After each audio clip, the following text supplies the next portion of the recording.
ሰላም ሰላም ውድ ቤተሰቦቻችን እንዴት አላችሁ? ድሬ ጋር አዳዲስ መረጃዎችን የማቀርባላችሁና ውድ ቤተሰቦቻችን በኢትዮጵያ ቤቶች እየተገነቡበት ነው የተባለው ስሪዲ ቴክኖሎጂ ምንድን ነው? ምን ያህል የቤት ግንባታ ችግርን ያቃልላል? ጠቅላይ ሚኒስትር አብይ ዘመናዊና ፈጣን ቴክኖሎጂ በመጠቀም የሚገነቡ ቤቶች ፕሮጀክቶችን በሰሞኑ መጎብኘታቸው ማህበራዊ ድረገጻቸው ላይ አጋርተዋል። በጉብኝታቸው ወቅት ጎልቶ የታየው የስሪዲ ቴክኖሎጂ ነው። ጠቅላይ ሚኒስትሩ ይህ አዲስ ቴክኖሎጂ ቤቶችን በወራትና በዓመታት ሳይሆን በቀናት ውስጥ በፍጥነትና በጥራት ገንብቶ የሚጨርስ መሆኑን ጠቅሰዋል። ጠቅላይ ሚኒስትሩ ከካቢኔ አባላቶቻቸው ጋር ሆነው በጎበኛቸው የስሪዲ ዘመናዊ ቤቶች ማምረቻ ስፍራዎች ለተገጣጣሚ ቤቶች የሚያገለግሉ የህንፃ የተለያዩ ክፍሎች የሚመረቱበት ስፍራ ነው። በእነዚህ የስሪዲ ኮንስትራክሽን የሚመረቱ ቤቶች ጥራት ያላቸው ቤቶች በቀናትና በሳምንታት ውስጥ ገንብቶ ማስረከብ እንደሚቻል ጠቅላይ ሚኒስትሩ በማህበራዊ ሚዲያ ገጻቸው ላይ ጽፈዋል። ስሪዲ የግንባታ ቴክኖሎጂ ምንድን ነው? በእርግጥ በቀናት ውስጥ ቤት ሰርቶ ያስረክባል ሲል ቢቢሲ የኢትዮጵያ አርክቴክቶች ማህበር ፕሬዚዳንት የሆኑት አቶ ሀብታሙ ጌታቸውን ጠይቋል። እንደ ማንኛውም የስሪዲ ህትመት ላይ እንደሚታየው ኮንክሪት ፔስት የሚባል ነገር አለ ይላሉ አቶ ሀብታሙ። ፔስት ማለት በተለያዩ ኬሚካሎች የዳበረ ኮንክሪት ቀጠን ብሎ ተዘጋጅቶ ኋላ ላይ ግን ጥንካሬውን ሙሉ በሙሉ የሚያገኝ ነው። ይህንንም ሲያስረዱ እያንዳንዱ ግድግዳ መጀመሪያ በሚሰጠው የኮምፒውተር ፕሮግራም መሰረት ይጋገራል ብለዋል። እንደ ባለሙያው ገለጻ ግድግዳውም መዋቅሩም እየተጋገረ በስተመጨረሻ ህንፃ ይሆናል። ይህ ስሪዲ ኮንስትራክሽን በዋናነት ኮንክሪት በመጠቀም አካፋዩን ቀድሞ በመስራት እየተጋገረ ወደ ላይ የሚወጣበትና በስተመጨረሻ ህንፃ የሚሆንበት ቴክኖሎጂ ነው። ይህ አንድን ህንፃ ከኮምፒውተር በቀጥታ በሚገነባበት ስፍራ ላይ ኮንክሪት ፔስት በመጠቀም የተጋገረ መዋቅሩ ራሱን የሚያጠናክርበት መንገድ አለው። በዚያ መልኩ እየተጋገረ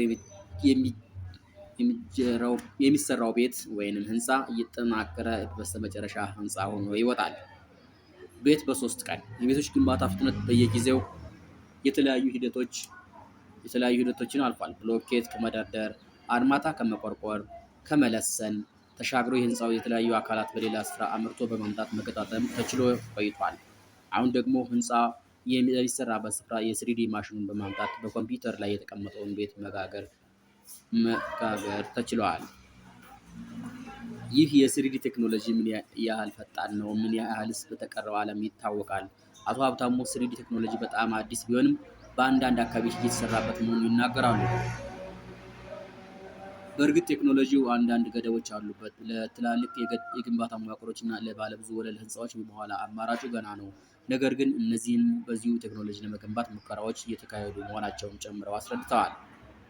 አሁን ባለ 1 እና ባለ 2 ፎቅ የሆኑ መዋቅሮች እየተሰሩ ነው። በጠቅላላ አዲስ ቴክኖሎጂ ነው። በዓለም ገና እየተሞከረ ያለ እና ጥሩ ውጤት እያመጣ ያለ ነው። በዚህ ቴክኖሎጂ ተጠቅሞ ህንፃዎች ለመገንባት ፈጣን መሆኑንም ሲያብራሩ አንድ ቤት በ3 ቀን ሊያልቅ ይችላል ይላሉ። ዲዛይኑ ከተመረጠ እና ቦታው ከተዘጋጀ እንዲሁም መሰረቱ ከተጣለ ከዚያ ተነስቶ ቴክኖሎጂውን በመጠቀም ህንፃውን የመጋገር ስራ ነው የሚሄደው ሲሉ ያብራራሉ። አውሮፓ ውስጥ በተለይ በስካንዲኔቪያ ሀገራት ውስጥ በብዛት ይተገበራል። አሜሪካ ላይ በስፋት እየተሰራበት ነው። በእርግጥ ስሪዲ የሚታተመው ማሽን ራሱ ገና እየዳበረ ያለ በመሆኑ ቴክኖሎጂ በስፋት ገና አልተስፋፋም። ከእሳት አደጋ እየተጠበቁ እንደ ካምፖች ያሉ መኖሪያዎችን በፍጥነት ለመገንባት በተለይ ረዣዥም ያልሆኑ ፎቆችን ቶሎ ሰርቶ ለማጠናቀቅ ጥሩ አቅም የሚሰጥ ቴክኖሎጂ መሆኑንም ጨምረው አስረድተዋል። ቴክኖሎጂው ከ4 ፎቅ በላይ ያሉ ቤቶችን ለመገንባት እስካሁን ድረስ ገና አልተሞከረም። ከ4 ፎቅ በታች ያሉ ህንፃዎች ላይ ግን በሚገባ መስራት እንደሚቻል ታይቷል። ወጪ ቆጣቢ ነው።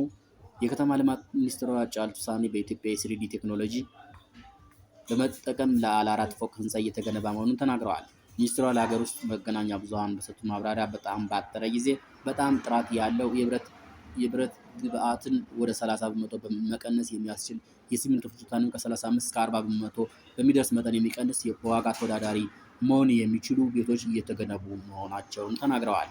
ቴክኖሎጂው በመጀመሪያ ላይ የስሪዲ ማሽኑን ለመስራት ገንዘብ የሚጠይቅ ቢሆንም በሂደት ወጪ ቆጣቢ የማይሆንበት ምክንያት አለመኖሩን አቶ ሀብታሙ ያስረዳሉ።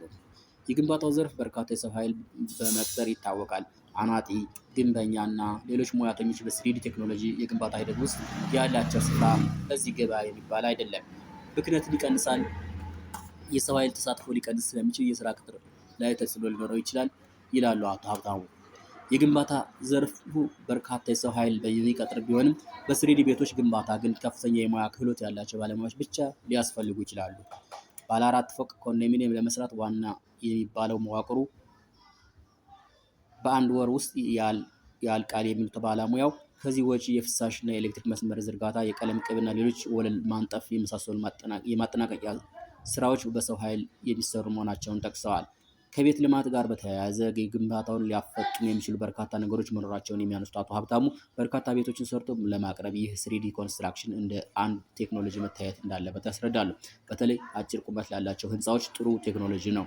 ከቤቶች ልማት ጋር በተያያዘ የጥሬ ዕቃ አቅርቦት እጥረት ሊኖር ስለሚችል መጓተት ሊፈጥር እንደሚችልም ጠቅሰው ይህ ቴክኖሎጂ ጥሩ የመሆኑን ያህል ሌላም ደግሞ መሞከር ጥሩ መሆኑን ይመክራሉ። በተለይ ቴክኖሎጂውን ከውጭ ሀገር ከማስገባት ይልቅ ራሳችን አበልጽገን መስራት ከቻልን ብዙ ነገሮችን ሊያቀልልን ይችላል የሚል ሀሳብ አለኝ ብለዋል። ውድ ቤተሰቦቻችን ከአጅር ጋር ስለሆናችሁ እጅግ አድርገን እናመሰግናለን። በሌላም አዳዲስ መረጃዎችን ማቅረብላችሁ ይሆናል። ሰላም